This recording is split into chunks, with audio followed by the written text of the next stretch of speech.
Национальный лидер туркменского народа, председатель Халк-Маслахаты Туркменистана Гурбангулы Бердумухамедов встретился на полях третьего Анталийского дипломатического форума с председателем Совета управляющих группы компаний «Чалик Холдинг» Ахметом Чалыком.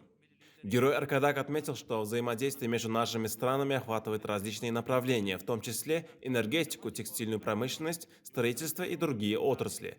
Так, компании Чалик Холдинг, построенные и введены в эксплуатацию, оснащенные новейшими технологиями объекты здравоохранения, производственной и энергетической сфер, имеющих большое значение для Туркменистана. А электростанция комбинированного цикла мощностью 1574 мегаватта, которая будет построена на побережье Каспия, позволит нарастить экспорт туркменской электроэнергии в соседние и другие страны.